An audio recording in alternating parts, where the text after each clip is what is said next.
I realised that I had lived my entire life almost with my heart in a cage. How many of us spend way more time being so mean and horrible about ourselves than we ever do saying a nice, kind word about ourselves? What would I do if I wasn't afraid? What would I choose for myself if I wasn't afraid? If we can figure this out, if we can learn how to keep cracking ourselves open a little bit more and a little bit more, our hearts, our vulnerability, life just dramatically changes. Hello. I am so bloomin' excited for this episode of the She Means Business Show because I am joined by the amazing Suzy Ashworth. Suzy, oh my gosh, thank you so much for being here. Thank you so much for having me. It feels good to be back. I know, I've got my cup of tea. I'm ready for a nice conversation. And I'm really excited to dive into this. Obviously, last time you were on the podcast, we were talking about your book, Infinite Receiving, which has gone down so well. Yes. I am absolutely blown away because I don't know if by the time I came on that I'd got to Sunday Times bestseller. I'm not sure if we were celebrating that. I don't know. I'm not sure if we did. That's bloody amazing. So yes, that was a dream come true. I bet. I remember when I saw like the actual list and I was like, oh my God, it was the best thing ever. That was a year ago. So yeah, a lot of life has happened since then. It's amazing. Last time we were talking about abundance and infinite receiving, which if anyone listening to this hasn't checked out that episode, definitely check it out. I'll leave it in the show notes.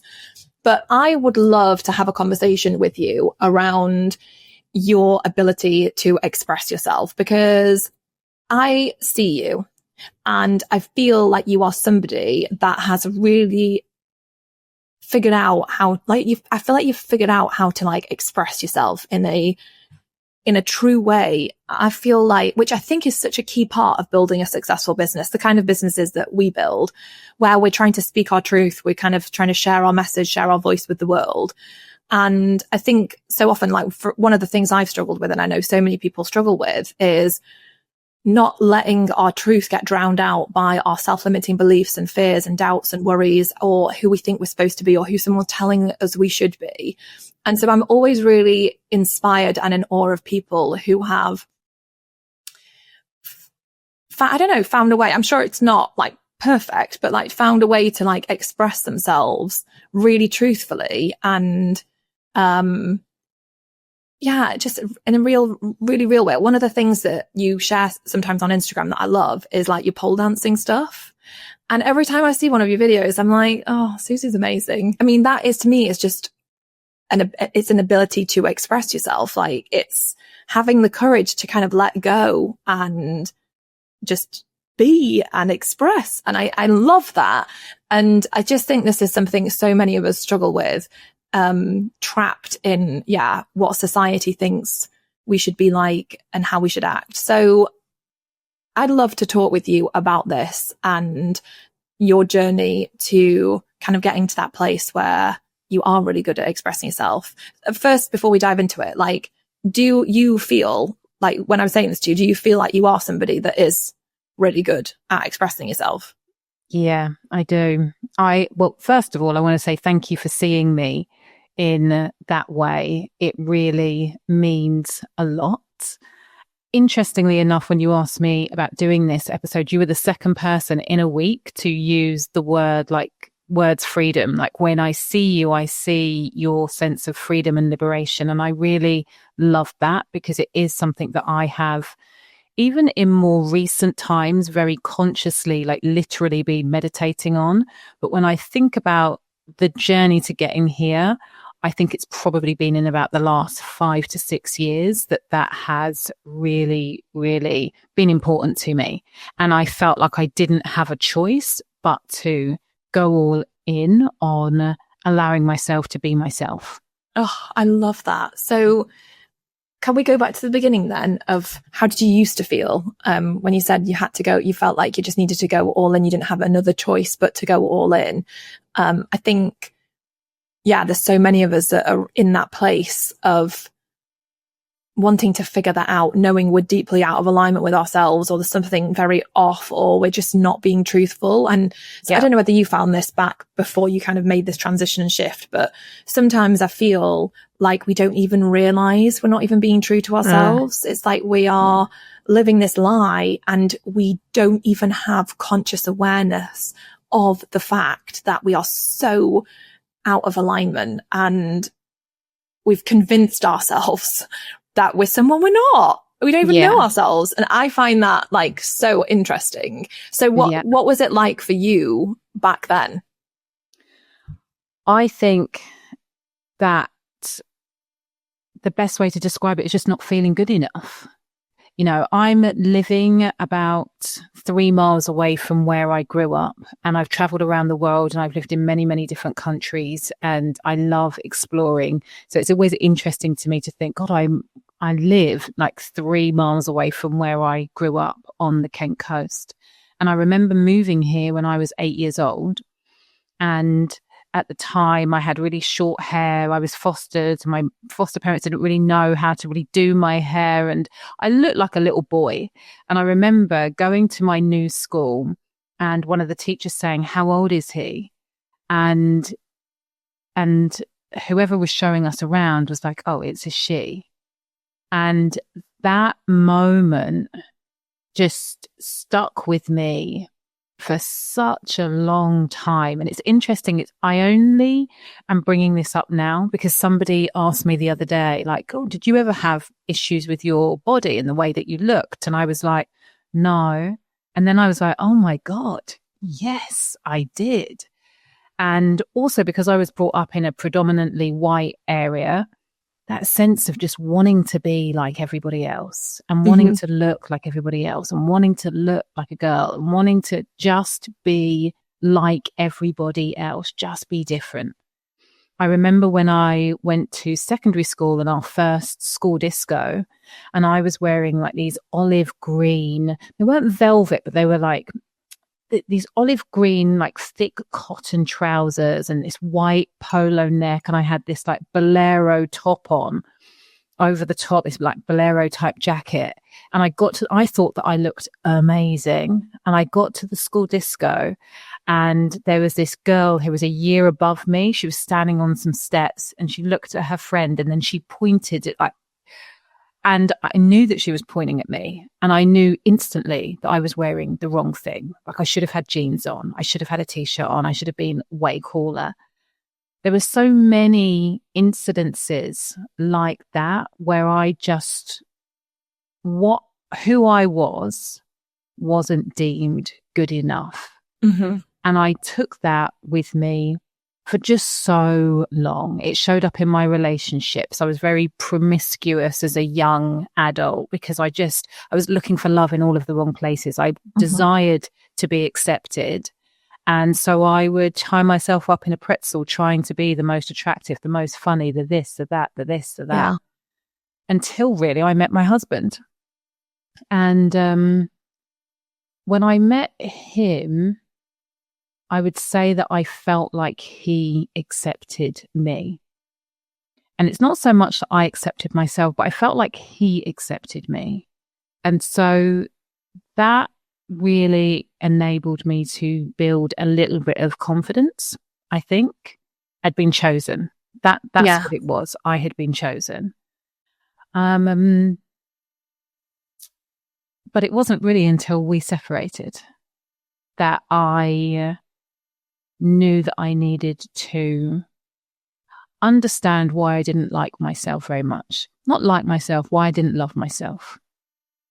The life that I lived up until that point was I could only rely on myself, never asking anybody for help. I would power through and I would do it. I would do everything I held on my own shoulders. And I think that was all representative of just not feeling good enough to ask for support, not feeling good enough to be honest and say, I need you and I need you to help me. And when we split up, I had this really big revelation, which actually I write about in the book. And I went to have this Reiki treatment, and the lady she was like, God, I really feel like your energy is stuck here. It's all on your male side. Have you ever had anything with your father? And at the time it was all mummy issues. And I was like, no. No, it didn't resonate at all. Got in the taxi and I burst into tears. And at that point, I realized that I had lived my entire life almost with my heart in a cage. And it was because of my first heartbreak, which was ultimately my father leaving. And at that point, I made a very conscious decision that I was going to start to learn to open my heart, soften myself, and be vulnerable, because you can't be vulnerable if your heart's closed. Mm-hmm. And so in that decision to be more vulnerable, I started to open up and share myself more. That is so powerful what you just shared. One, thanks for sharing that with us, because I feel like even listening to you, in my mind, all of the moments flashing back in my mind of times when I just felt like absolutely not good enough, and moments where I felt like a fool, and for me definitely not smart enough, and the impact that has had is huge. But I think for all of us, we have these experiences, and then we get to, when we're adults, and then they do wreak havoc on us unless we actually stop for a moment and just look at what is going on and the impact that they're having and make new decisions. And I love that you've kind of been through this journey and had this transformation where you've made new decisions, and to see the difference, and to go from a version of yourself that wasn't really you. And what you said, you didn't love yourself. How many of us actually don't really love ourselves? How many of us spend way more time being so mean and horrible about ourselves than we ever do saying a nice, kind word about ourselves? It's crazy. Why, and how we do this. We just get programmed, I think, from such a young age with the voices around us and the things that we, the influences around us that make us feel I don't know, we've got to be mean to ourselves. But I love this, you opened your heart and then you decide you're going to be vulnerable. So when you separated from your husband and you had this realization of, was it kind of an I need to figure myself out kind of moment of? It was I need to let people in moment. I was aware that even with my ex-husband, I never really allowed him all the way in. I was always protective. Even with my kids, I was always protective. And I just realized that I had to consciously and very deliberately allow people to see me, and know that sometimes people wouldn't like it, but that was less important than me liking it. And what you said at the beginning about sometimes we get so good, I didn't know that I wasn't letting people in. I didn't know that I didn't let my husband in. However, now on reflection, the body never lies, right? So even though intellectually you're I'm being myself, there's that feeling of something's not quite right. There's that feeling of I feel off. And I think that the body will tell you. And so there is, again, another expression I use in the book about being full of yourself. That was a very conscious decision. I think that the first time I heard that, I heard it with Abraham Hicks, and it really stuck with me, that being full of me, being fully expanded. And that takes courage and vulnerability. So the journey has been, how much more courageous can I be? And how willing am I to allow people to see me? And what's interesting about the pole dancing, which has been such a liberation for me, I've been doing it for the last 2 years. It is absolutely my most favorite thing in the whole entire world to do, because I get to see how strong I have become, lifting your whole body weight up on this pole and trying to make it look graceful is amazing. Seeing my flexibility is amazing. Seeing my sexuality and my sensuality. I never felt sexy. Yeah. I never felt sensual. And to be able to do that and it not be for the male gaze. Yeah. It is, I'm in a room with a maximum of 10 other women, and you have all shapes, all different sizes. You have some people who are wearing shorts. You have people like me who are like in their underwear, and we're just going for it. There's no judgment. It is all about allowing yourself to express to yourself. That has been such an amazing liberation. But I don't share all of that on Instagram because there are parts that feel a little bit too X-rated for business. But I do share a little bit more on my Facebook page because I've allowed Facebook to be for me. Yes, I do talk business on there. And then I have my business page, which is Instagram. And it's like, it feels weird to not share anything, but I don't share everything. But I think though, there's a thought that I've had over the past few months is around this idea of being sexy. And actually, I think that there is we limit ourselves so much when we don't think we're sexy, not like necessarily in a really sexual way. But I was watching it was a Tony Robbins thing, and it was this video of him working with a group of people, and he asked the audience to put their hand up if they thought they were sexy. And then he asked the audience to put their hand up if they didn't feel sexy. And a few brave souls put their hand up. And when I was watching this, I was feeling like that's me. Like, so in my watching, put my hand up. And then he gets this one woman to stand up, and he's talking to her about what does it feel like to not feel sexy. And I can't really remember what she said. I remember what my answers were. Cause for me, I was like, it feels, like I'm trapped. I feel, like I don't have the freedom to express myself. It feels frustrating. And, so I watched him work with this woman, and he talked about like, what would feeling sexy, what would it mean? And then she said like, liberated, which I think is the first word that came to my mind, just like totally liberated. If I felt sexy, it would be so liberating to be in my body, in my skin, and to fully accept myself and to not feel so uncomfortable, for example, like in front of a camera when I'm doing a photo shoot, and to feel so awkward and uncomfortable. And I'm like, what is this discomfort in my own skin? Like, what is this discomfort? And I think that I realized that there's a ceiling to our level of success. And when I say success, I don't mean just financial success. I mean success in just life and just enjoying life and feeling fulfilled in life. There is a limit if we cannot figure out how to find ourselves sexy.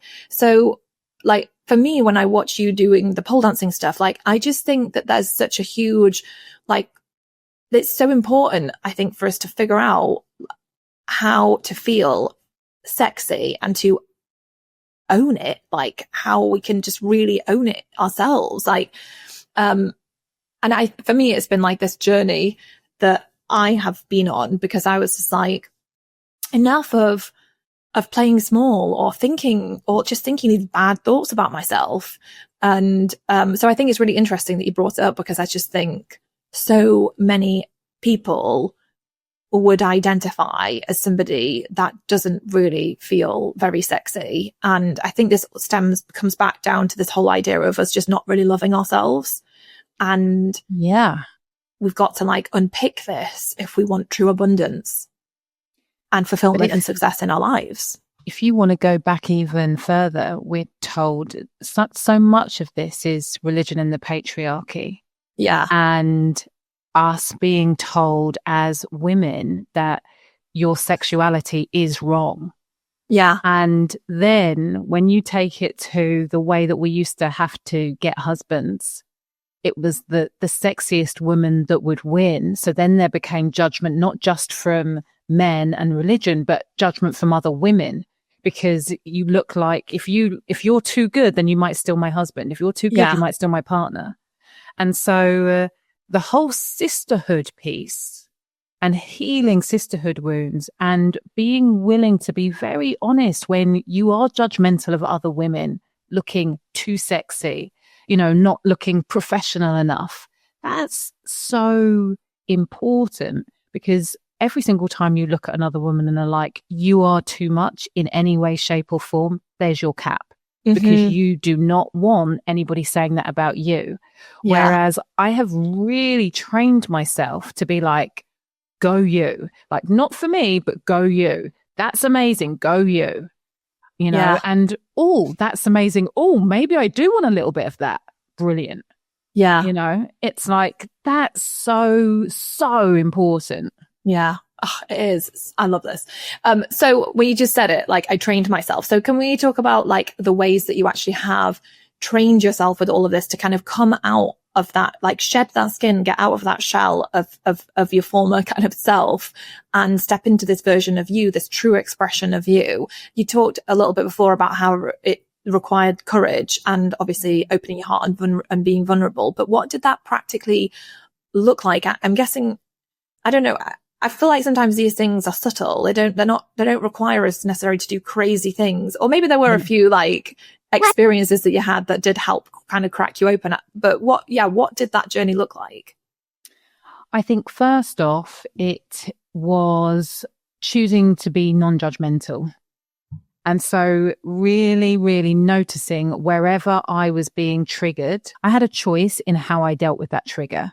So in the past, before I was more enlightened, for want of a better word, I would be like, just a little bitchy, just a little bit like, who does she think she is? I made a commitment that I just was not allowing any of that type of thing to come out of my mouth ever. Mm-hmm. And if ever, and so that also means looking at who you're mixing with. Yeah. Because if your circles are people that tear other people down at whatever end of the spectrum, you want to shift that. Yeah. And so that meant really choosing to be around positive people who were lifting people up. And then this is going to sound cheesy, but I promise that I did it. And that is noticing just how much more open can I have my heart right now? Asking myself that question as many times as the day as possible. And that wasn't so much about being seen, but that was about softening. And that was just really allowing myself to soften. And then another really powerful question, what would I do if I wasn't afraid? What would I choose for myself if I wasn't afraid? I still ask myself that a lot. I would notice, what am I afraid of right now? I used to be very afraid of being judged by the school moms. And then I was like, are you going to run your life and business for people whom you're not friends with, you don't know, who are never really going to know you, people that you don't even want to be friends with?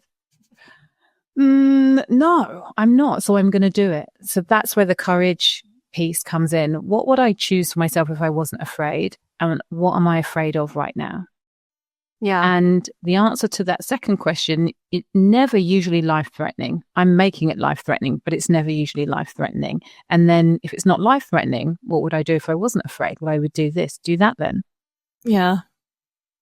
I feel like us taking time to kind of talk to ourselves differently and the way that we think and making the decision, for example, like you said, to stop judging other people or being, for example, saying bitchy remarks about people and not surround yourself with that. Like, that simple decision is so huge. And I've always found this, like the things we tell ourselves, the decisions we make, just obviously shape our entire lives. But it's amazing because if you want to be a little less or little more fearless, then deciding to ask yourself that question all the time is going to make you a little less fearless or a little more fearless. And even just the simple act of doing that and asking ourselves better questions can change everything over a long period of time. Because you said at the beginning, this has been a transformation that's happened over years. Like, it doesn't necessarily happen overnight, I don't think. But it's when we start to kind of get these little new ways of, like, these new anchors, these new questions, like the impact that it just, the way it starts to manifest and then rewire everything. It's just incredible. It's the compound effect. Yeah. I was literally talking to my daughter about this and her savings. And there's in the book, The Compound Effect, it gives the example of if somebody gave you 3 million today or said you can take a penny and double your penny every day, what would you choose? Obviously, most people choose the 3 million. And it's like, no, but and over 31 days, it's like you get to the end of 31 days, you've got 10 million in the bank. And I was just introducing this concept of little things every day make a big difference. And I talk about that in the book. It's like just 1% a day. If I just bring awareness to shifting 1% of how I feel, 1% of what I do, what can I create? And that question is it can be a 1% question, but it can also be a 360-degree question. Yeah. It's like, how courageous am I willing to be?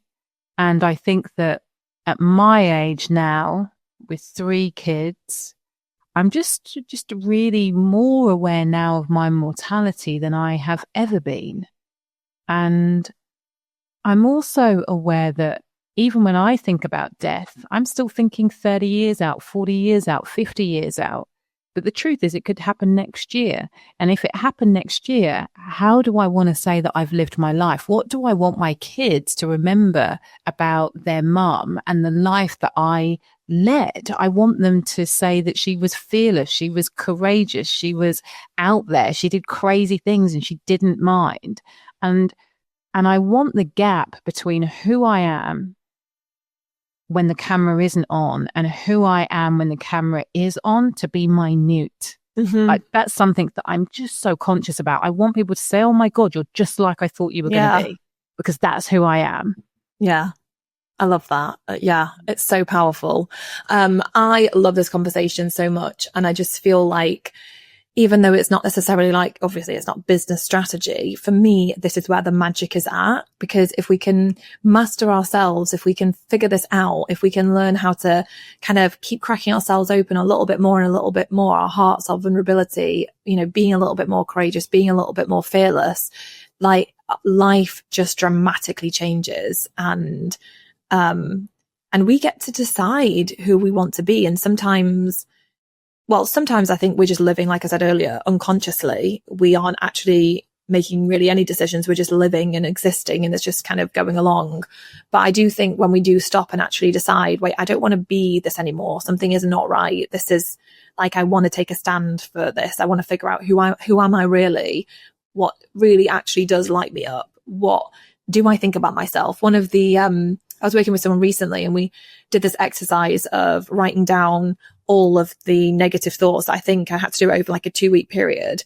And it was just so fascinating. All the ways I judged myself, all the things I've been thinking about myself. And I was just like, this is crazy. And even just writing that simple list and then I wrote another list, which was sort of part of a different conversation, which was like a badass list of all the ways that I'm a badass. And I like wrote that list out.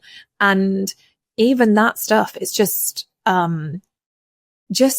simple things that we can do to start really getting in our minds and in our bodies about what do we want and how do we want to show up and how do we want to actually feel. Because when we feel like all those negative things about ourselves, it's so heavy. It's so exhausting and draining, and it's just not fun, like, at all. We get the chance to shift that.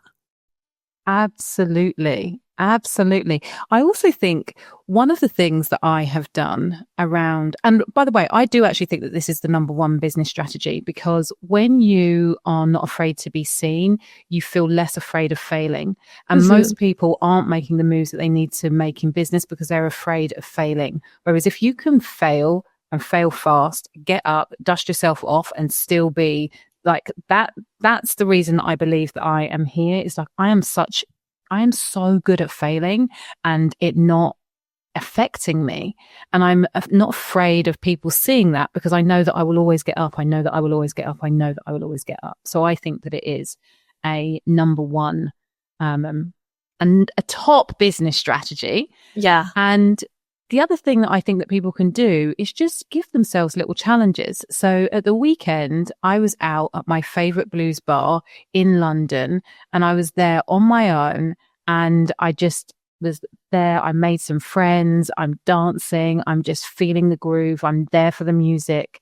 And there's no way that I would have done that years ago, because I would have been embarrassed about going out on my own. It's like, I will take myself on a little date. I will go and I will just allow myself to be with myself and know that that is okay. And so I invite people to notice where they can just be with themselves in public and just be okay with that. Yeah. I think that that's a very powerful act. I agree with that so much. There's someone who I used to work with, and we did a business. We got together. It's for like a business leadership meeting in London for 3 days, and then they came in and they were like, I got 17 high fives this morning. I was like, what do you mean? And they were like, I was running, and when strangers passed me on the street, I high-fived them. I love that. They said that they perfected their strategy, because I think the first time they did it, they were going down the street and they didn't get very many high fives, and they realized they were coming at it a bit too weird, in a bit too much of a weird way. So the next day they gave people warning, and they put their hand up and they were like, high five, and like do this massive smile at the person. And I was like, wait, just sorry. I was like, just walk me through, like, what did you actually do? You're running down the street, you see a person ahead of you, you smile, you put your hand up, you're like, high five. And then they were like, yeah. And then, they were saying how they had these conversations. They said they could see the light kind of come on in people's eyes, and people would smile. And I was like, wait, that's so incredible. You got 17 high fives from complete strangers to start your day. And I'm like, how many of us do that? How many of us are just holding back, afraid to do stuff like that? And I think I really want to get them on actually on the podcast and talk about it, because I think it's so powerful to have the courage to do things like that. I remember when I did my TEDx talk, there was a guy that spoke, I can't remember if it was before or after me, and he did a talk about failing, and he was sharing, oh no, not failing, but it was about fear, doing like things that scared him. And he was saying that one of the scariest things he did was going into a really busy public place and lying down on the floor and just lying there for 2 minutes. And he said it took him so much courage to lie down. And then he said once he lay there, he said it was so liberating, and he just lay there. And he shared about how he went into McDonald's and asked for like a raw chicken, like really silly, stupid things. But I remember his talk being so powerful, and really like life is for us expressing ourselves and having the courage to do things, and to not like be playing small or holding back. So we're so afraid of what other people think of us. And I think, listening to you and hearing your story, and it makes me realize like it's so important. It's so necessary, because like, who wants to get to the end of it all and think, oh, I didn't really live. I don't even know if I've really fully figured out who I even am. I never fully expressed myself. I was too afraid to fully express myself. Like, that is a tragedy. And that's why I think people like you and stories and like hearing these conversations is so important to help make everyone realize if they are maybe struggling or playing small, or, they've got layers that they need to peel off.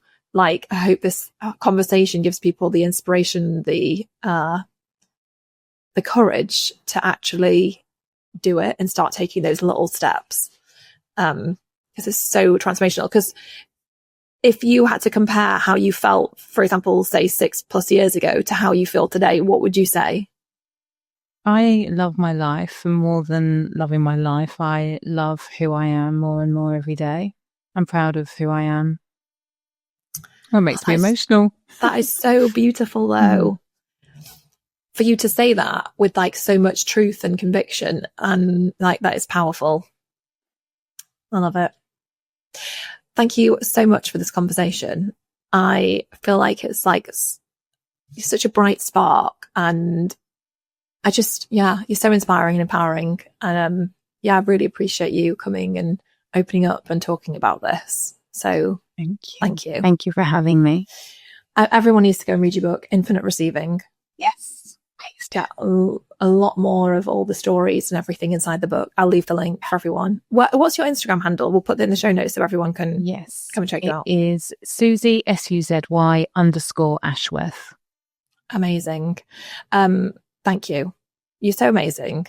And I definitely want you to come back on so we can have more conversations about other things. Because there's just so many things I want to talk to you about. But thank you for this. I hope you have all loved listening to this episode of the She Means Business Show.